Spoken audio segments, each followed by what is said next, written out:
Hey guys, what's up, and welcome to my review on Green Lantern's issue 3 of the Infinite Frontier 2021 run.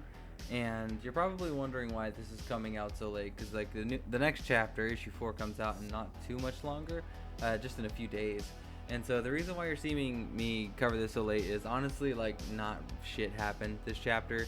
We're still getting flashbacks essentially to where Future State was, so not a lot of new information from this one, and it was kind of lame. But I'm gonna be covering this regardless because I do want to keep rolling on this. Be sure to check out the coffee shop content creators down low. They're all really cool guys, man. I know all of them personally, and we appreciate your support. But that being said, Green Lantern issue 3, Behind Enemy Lines, starts off with a pretty generic front. John Stewart essentially sits in a classroom as if he's still in high school, and for some reason this teacher is questioning him about things that he shouldn't necessarily be questioned about, and is being very forceful, and at one point just flat out says, you're resisting. And it's obvious that she's prodding his mind for something. She's trying to find out who she is. Upon discovering exactly what's going on with him, turns out John Stewart is indeed a Green Lantern, and this is where they're showing up from the other side of the barrier, which is kind of mind-blowing to this person who's probing his mind. Because keep in mind, all the Green Lanterns have essentially formed the Green Lantern USS Enterprise and flew past this barrier into these dark zones to kind of figure out what's going on. And this is kind of mind-blowing to this figure because she didn't think being from beyond the barrier is possible, and she actually asked to see it. And so when they first got here, they set up a lighthouse because Green Lanterns have lighthouses, specifically all across our verse. Each lantern has a lighthouse somewhere. It's kind of weird as to why the Earth Lanterns don't, but I'm assuming that they use the Justice League's Watchtower to do the same thing. Everything's essentially just going as it normally does. They're just trying to recon this area. They're kind of in a weird point because they've never really been on this exploratory business that's going on. And in the middle of everything, suddenly the rings just cut off and John starts suffocating. However, this mushroom guy, who is also a Green Lantern with him, still manages to be able to do something in order to save both of them. And we return to John Stewart waking up to Katmatui, his wife, kind of being all nice to him, and obviously being super flirtatious. But John's not an idiot. John resists whatever mental influence this is. And the faker, the imposter, says, hey, okay, fine, but I'm not sure you're going to want to wake up to what you're going to wake up to. And John wakes up, and he's stranded on some weirdo planet called Sergillion, or Sergalon. And they're just a bunch of nobodies off on this planet, I'm assumedly scrappers or something along those lines.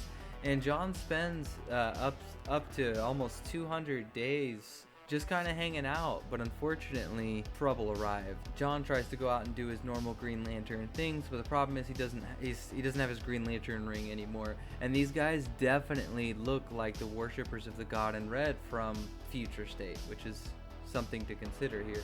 But John rushes out, they don't care, and they one-shot him immediately.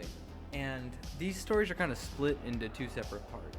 The first part followed up with John Stewart as well as the mushroom guy, and the second part will follow Jo Malene and her adventures.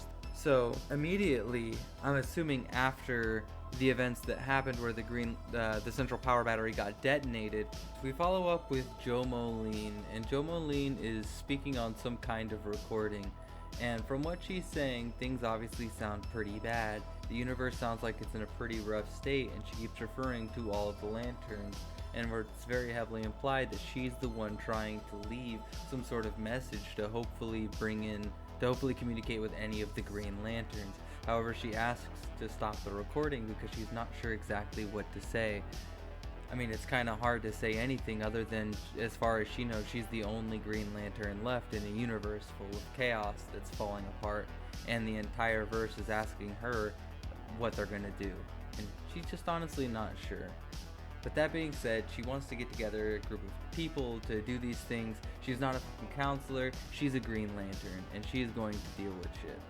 So she flies off and she finds Simon Baz. Simon Baz got his arm blown off in the last chapter, and now he has some sort of new sick synthetic gun arm thing.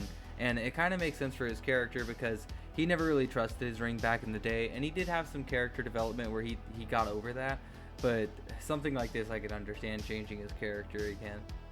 And after she goes after him and is speaking to him about getting him on, she's like, yo, your gun arm's cool, but we're gonna need a bigger gun.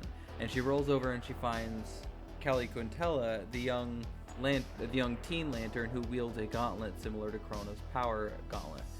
And she's on board as long as Simon's there, in all honesty, and that's all you really need to know about that. Well, Joe Moline decides, okay, I'm gonna go ahead and finish this message. She finishes the message saying, yo, the central power battery's gone, things are bad, but we're gonna make it through, you know, I'm gonna contact you guys the best I possibly can. If I miss any check-ins, you guys will know. And there's only one person listening in, and it appears that that person is either Hal Jordan or Kyle Rayner. Money's on Hal Jordan, if anything. And the next issue is deemed as suspects, implying we might be able to find out who was genuinely the problem here. And so, not a lot happened, but I mean, you know, it's whatever at this point. We're just finally getting past that point where we kind of understand where things are going with Future State, and if you see my content on that, by the end of all this shit, we know Hal Jordan's out there and he's gonna go and try and solve things. Hal Jordan makes it and speaks to Kelly, so we probably got one more chapter of recap before we get back into the genuinely good content, or the newer content that hasn't already been preordained, or at least to a certain extent. Alright guys, that being said, it was fun chatting. Definitely check out the coffee shop content creators down low, as well as maybe my new Patreon if you guys are dead set on actually funding any videos you guys think would be interesting, or anything along those lines. Before you do, please let me know. I'd love to chat you up about it and see what we can do. The next tad bit of content before I drop another larger video will probably be the follow-up on the new Infinite Frontier chapter, or at least the most recent one that had been released, and it will be on the new Black Lantern, simply because it's Lantern content oriented. That being said, later Lanterns.